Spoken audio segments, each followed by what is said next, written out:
Welcome to the Deep Dive. Today, we're plunging headfirst into, well, what feels like a really chaotic moment on the global stage. Yeah.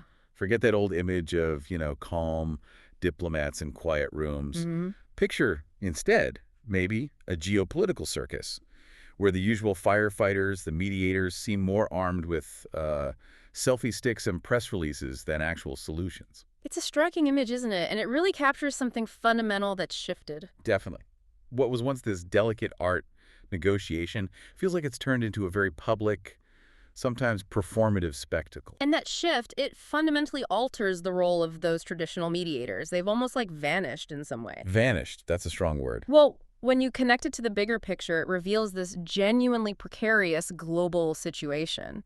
There's a real shortage of credible, impartial figures, people who can actually bridge divides. And the consequences of that vacuum. They're profound. Trust is just in such short supply right now. So our mission today, for you listening, is to try and pull out the most critical insights from this landscape, give you a shortcut to understanding what some people are calling a diplomatic deficit. Exactly, a deficit. It's not just a few bad headlines we're talking about here. It feels like a significant vanishing act, like you said, of those really wise, seasoned negotiators. Yeah. They seem to have been replaced maybe by leaders who treat high-stakes diplomacy more like a photo op. Or branding exercise, perhaps, less about the painstaking process of resolution. Right. The emphasis shifts from substance to spectacle. Precisely. We're seeing this dramatic thinning of the ranks, those rare people who have the gravitas, the impartiality to command respect from all sides and actually get them listening. Instead, the stage is filled with figures who seem, frankly, more concerned with winning the news cycle than forging lasting peace. You have to wonder what's driving that, right? Is it social media pressure, domestic politics, maybe just an erosion of that shared global framework? It could be all of those. And this brings us to a perfect, really recent illustration of this whole dynamic. Ah, you mean the India-Pakistan ceasefire saga from June 2025. Exactly. You had former U.S. President Donald Trump, never one to shy away from a big claim, declaring he'd personally brokered a truce between nuclear-armed neighbors, no less. It definitely grabbed headlines. Oh, it did, for a moment anyway. But that narrative unraveled pretty quickly. How so? Well, Indian Prime Minister Narendra Modi responded almost immediately, a swift and actually quite extensive rebuttal, making it crystal clear that the ceasefire was a military-to-military agreement, direct contact. Not brokered externally. Exactly. He stressed it was rooted firmly in the 1972 Simla Agreement, and, crucially, no third-party mediation was involved. Or needed. So it wasn't just a correction, it was a statement. It really underscored India's long-standing policy, managing its own sensitive regional affairs, asserting that strategic autonomy. And that whole exchange, the Trump claim and the Modi rebuttal, it's such a vivid snapshot of modern mediation, isn't it? It really is. It wasn't about the quiet, complex work of de-escalation. It was all about the immediate public perception. Trump's announcement felt less like diplomacy, more like, well, a theatrical flourish. While Modi's reply was this very firm projection of independence. We've got this. And this isn't just a one-off. It feels like a symptom, right? Diplomacy becoming less about statesmanship, more about showmanship, often driven by domestic politics. And the danger here is not trivial. No, it's genuinely perilous. When you don't have those trusted mediators, the default position is deep distrust. Makes sense. Without someone neutral to facilitate, to build confidence, misunderstandings just fester. And conflicts that might have been contained. They escalate. The world becomes this crucible of simmering tensions. Any spark could set off something much bigger. It really makes you wonder then, how did we get here? Was diplomacy always like this? It feels different? Oh, it was different, definitely. If you look back, diplomacy used to be more like this high-stakes, meticulously calculated chess game. Played by people who really understood strategy. Exactly. Think about someone like Henry Kissinger, often called the Cold War's master strategist. Okay. His secret trip to China in the 70s, talking directly with Mao Zedong. That wasn't for headlines. No. It was pure realpolitik, pragmatically shifting global alliances to counter the Soviets. Quiet, effective, long-term positioning. He wasn't tweeting about it, was he? Haha, hardly. He was fundamentally reshaping the world order. Or think about Franklin Roosevelt. FDR? Yeah, laying the groundwork for the whole post-World War II order. building institutions like the UN designed to prevent future catastrophes. Visionary stuff. And then there's Jimmy Carter at Camp David in '78. A classic example. Locking Egyptian President Sadat and Israeli Prime Minister begin in intensive closed-door talks until they hammered out a peace treaty. That's mediation with real grit. Focus on the outcome, not the optics. Absolutely. Now, fast forward to today, mid-2025. The modern deal-makers often seem to approach diplomacy more like they're pitching a reality show. Instead of those discrete marathon negotiations. We get these highly choreographed summits, designed for the cameras, for the headline. And they often unravel just as quickly as they were announced. The emphasis shifts from the hard work, the groundwork, to the dramatic announcement itself. We've definitely seen the blooper reels, haven't we? Oh, yeah. Trump's North Korea summit's massive hype, but ultimately, zero concrete results. Right. Or his Serbia-Kosovo deal felt more like a photo op that just fizzled out. Fleeting theatrical moments, not diplomatic breakthroughs. The contrast with that old-school statesmanship is just so stark. It really is. Back then, it was secret talks, long-term vision. Now, public stunts, short-term political gain. Then the focus was geopolitical balance. Now, often it feels more like personal branding. And the underlying cause for this shift. It's complex, isn't it? Must be. The Cold War era, for all its terror, had a certain gravitas. That existential threat of nuclear war imposed a kind of discipline. A sobering effect. Yeah, and a clearer ideological struggle. Ironically, that created a framework for negotiation. Today, in this multipolar world, without that single big threat... It feels more like a free-for-all. Exactly, where individual egos, domestic pressures, they regrettably often overshadow the collective good. Which means peace talks can become more about managing perceptions than achieving actual lasting peace. It's a worrying trend.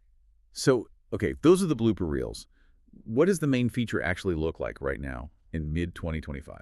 Well, if you thought the early 2020s were rough, mid-2025 seems to have doubled down on the global instability. The world's caught in this maelstrom of conflicts. Makes a soap opera look tame. Give us some examples. You've got Iran and Israel locked in a really perilous standoff. Russia and Ukraine still grinding away in a brutal conflict. Still ongoing. Hamas and Israel remain trapped in that tragic cycle of violence. And India-Pakistan tensions, always simmering, always threatening to boil over. It sounds like a bad action movie, but without a hero. Pretty much. And at the absolute core of all this chaos is that massive trust deficit we talked about. Right. It's not just policy disagreements anymore. No, it's nations fundamentally questioning each other's intentions. And that lack of trust, it isn't just a buzzword.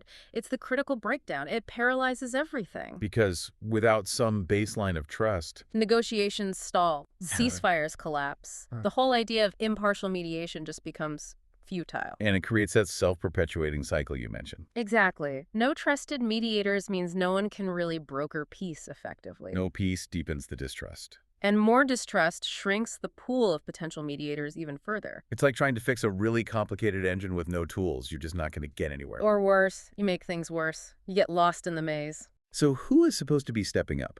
Where are the mediators? It seems like across the board, the traditional players are struggling. That's putting it mildly. It feels less like isolated failures and more like a systemic breakdown in global mediation. Okay, let's break that down. Individual leaders, for a start. Well, often they seem more focused on their domestic approval ratings or projecting personal strength than doing the quiet, often thankless work of peace building. We've seen leaders treat mediation almost like a PR opportunity. Right, rather than this rigorous diplomatic effort that needs real dedication, real impartiality. Okay, what about the major powers?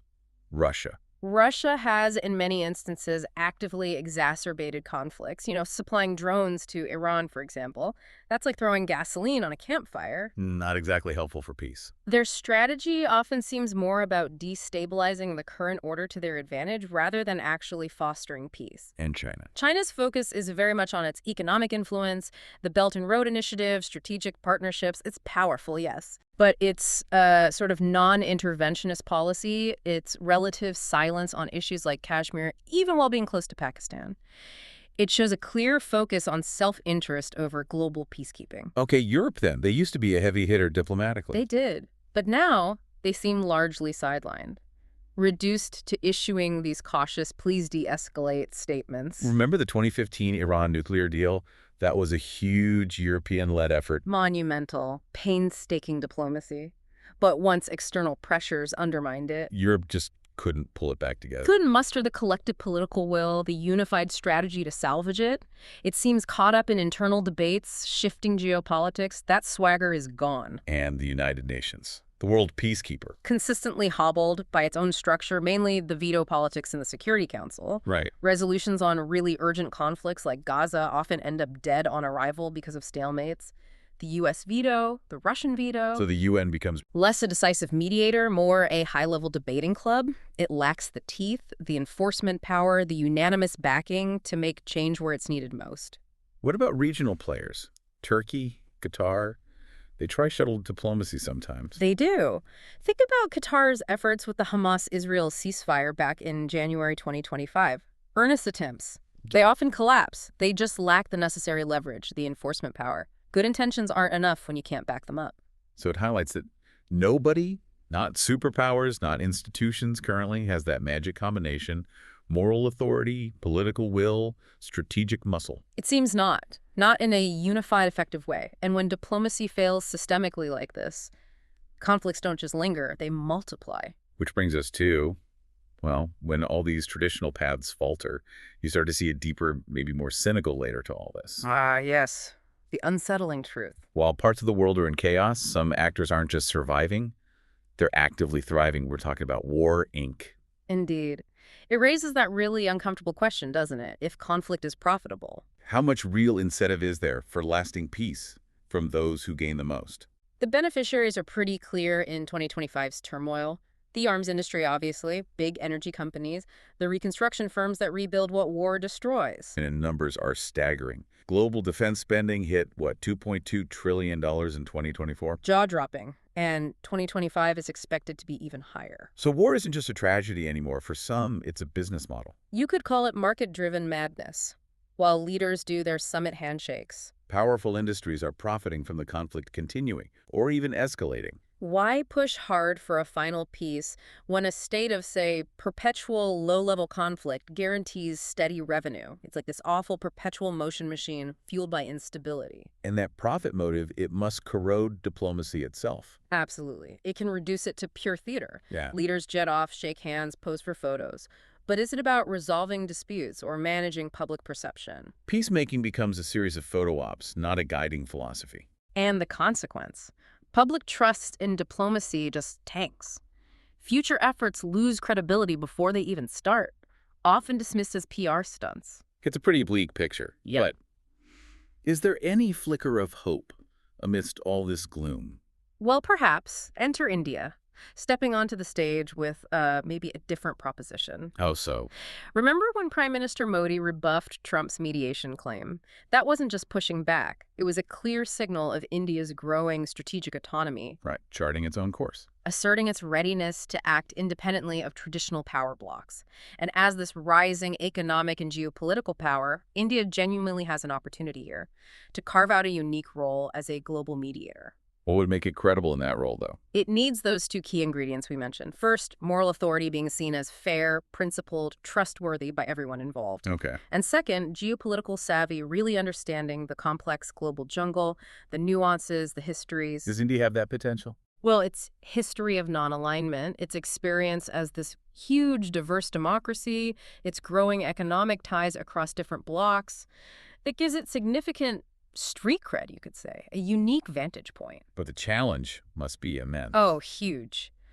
Stepping up means balancing its own crucial national interests with these growing global responsibilities. It's like juggling flaming torches while riding a unicycle. Requires incredible diplomatic skill, political courage. Absolutely.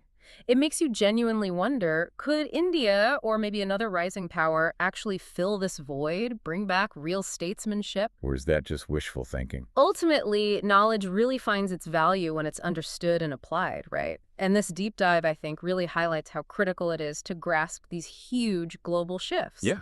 The world desperately needs a new kind of statesman, not just another showman. Leaders who can cut through the noise, painstakingly rebuild trust, and actually solve problems. Because without that, conflict just continues to be the default language. Peace becomes just an elusive ideal. A nice headline, maybe, but no real substance behind it. So wrapping this up, where does this leave us and you listening? In a world where real diplomacy feels like it's on life support. Conflicts spreading like wildfire. And the only consistent winners seem to be those profiting from the chaos. Hmm. That vacuum of trusted mediators isn't just an academic point. It's a direct path to more instability. If this isn't addressed, that geopolitical powder keg of 2025, it could genuinely ignite into something far worse. But maybe this crisis is also a wake-up call. There's always that possibility. Rising powers, like India, they have a real chance here to step up, to not just react, but to actively try and rewrite the rules, bring some sanity back. But that requires leaders with real guts, vision, commitment to peace over headlines. No more showmen, please. Just statesmen who can actually get the job done. A tall order. So, will it be India? Another rising power? Or are we just doomed to more seasons of division? Well, it feels like geopolitical survivor sometimes. Only time will tell. What stands out to you in all this? It's a lot to process. Keep your eyes peeled, keep your skepticism sharp, and maybe, just maybe, allow yourself a dark chuckle at the absurdity of it all sometimes. If we can't fix the world overnight. We can at least strive to understand its bizarre twists and turns. Exactly. Right. Until next time, keep digging deeper.